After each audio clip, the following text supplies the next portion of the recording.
Good morning, sir. Good morning, everybody. Please sit down. That's good. Dear students, ഇന്ന് നമ്മൾ വളരെ പ്രധാനപ്പെട്ട ഒരു വിഷയത്തെക്കുറിച്ചാണ് ഡിസ്കസ് ചെയ്യാൻ പോകുന്നത്. അത് നിങ്ങളുടെ സിലബസിലുള്ള വിഷയം മാത്രമല്ല, എ റീസെർച്ച് സബ്ജക്റ്റ്. ഭാവിയിൽ അത് നിങ്ങൾക്ക് എവിടെയും ഉപകാരപ്പെടും. സൗണ്ട് അല്ലെങ്കിൽ ശബ്ദം. ഹിന്ദു പുരാണ പ്രകാരം ഈ പ്രപഞ്ച ഉൽപ്പത്തി ആകുമ്പോഴുള്ള ശബ്ദം അത് ഓംകാരം. ഇതിനെ ആദി പ്രണവനാദം എന്നും പറയും. ശരിക്കും ശബ്ദത്തെക്കുറിച്ച് ഇന്ന് പറയാനുണ്ടായ കാരണം, മനുഷ്യൻ നേരിടുന്ന ആരോഗ്യ പ്രശ്നങ്ങളിൽ ഒരു പ്രധാന കാരണം sound pollution.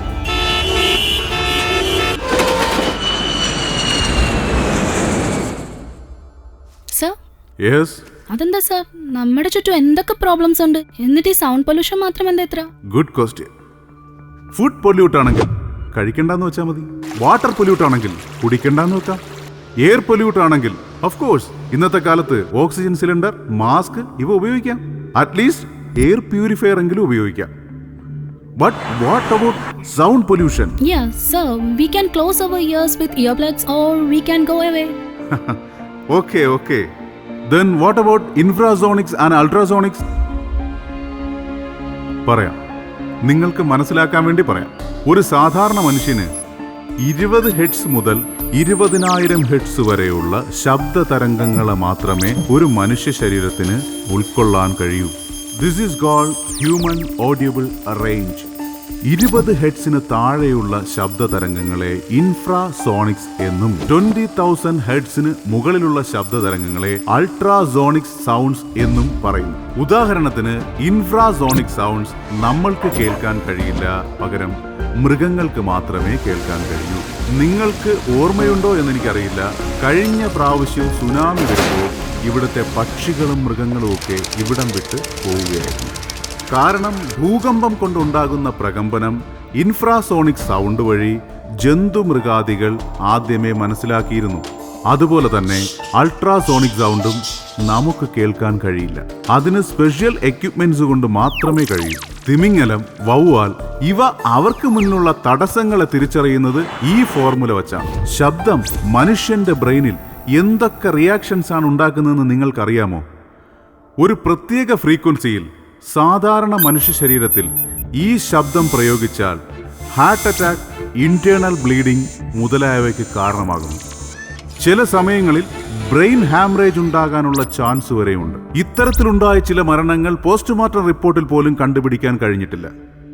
Okay, let's come to the point. Yes, we are the doctors. We need to diagnose the disease perfectly. Before we start the treatment, എല്ലാ ഫിസിക്കൽ ആൻഡ് കെമിക്കൽ ടെസ്റ്റും ചെയ്തതിന് ശേഷം മാത്രം ഇത്തരത്തിലുള്ള പ്രശ്നക്കാർക്ക് ട്രീറ്റ്മെന്റ് കൊടുക്കാൻ ശ്രദ്ധിക്കണം. ബട്ട് ഈ 2 റിപ്പോർട്ടുകളും കൂടാതെ അയാളുടെ വ്യക്തിത്വം, ലൈഫ് സ്റ്റൈൽ, സൗണ്ട് പൊല്യൂഷൻ ഉണ്ടാവാൻ സാധ്യതയുള്ള സ്ഥലത്ത് ജീവിക്കുന്ന ആളാണോ എന്നും മനസ്സിലാക്കിയതിന് ശേഷം മാത്രമാണ് അയാൾക്ക് ട്രീറ്റ്മെന്റ് കൊടുക്കേണ്ടത്.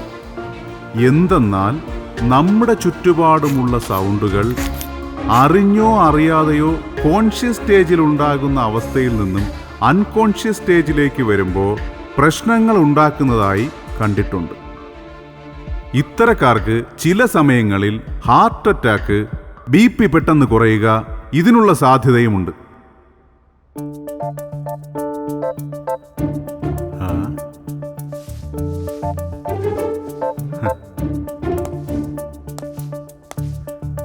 നിങ്ങൾക്കിപ്പോൾ ഒരു പ്രാക്ടിക്കൽ എക്സാമ്പിൾ കാണിച്ചു തരാം.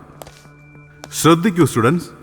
ഈ മനുഷ്യൻ പരിസരം മറന്നുറങ്ങുകയാണ്. എല്ലാ വർക്കുകളും നിർത്തി ഡീപ് സ്ലീപ്പിലാണ്. എന്നാൽ ഇയാളുടെ ബോഡിയും കോൺഷ്യസ് ബ്രെയിനും പണി ചെയ്യുകയാണ്. എന്നാൽ ഇയാളുടെ അൺകോൺഷ്യസ് മൈൻഡും ചേതനാത്മക വികാരങ്ങളും പണി നിർത്തിയിരിക്കുകയാണ്. എന്നാൽ ഇയാൾ ഉറങ്ങിക്കൊണ്ടേയിരിക്കുന്നു. ഫോർ എക്സാമ്പിൾ, ഇന്നലെ രാത്രി എന്തെടുക്കുമായിരുന്നു? ഇന്നലെ ഫോണിൽ സംസാരിച്ചുകൊണ്ടിരുന്നു സാർ. ആരുടെ കൂടെ? ഗേൾഫ്രണ്ടിനോട്. ഇയാൾ ഇപ്പോൾ പറഞ്ഞ സത്യമാണ്. ഇനി നോക്കൂ. 5, 4, 3, 2, 1. ശ്രീനു, ഇന്നലെ രാത്രി എന്ത് ചെയ്യുമായിരുന്നു? സാർ, ഇന്നലെ രാത്രി എനിക്ക് ഒട്ടും ഉറങ്ങാൻ കഴിഞ്ഞില്ല. അതുകൊണ്ടാണ് ഇപ്പോൾ ഉറക്കം വന്നത്. Sorry sir. So, this is the power of sound. Okay, students, we will meet the next class. Okay?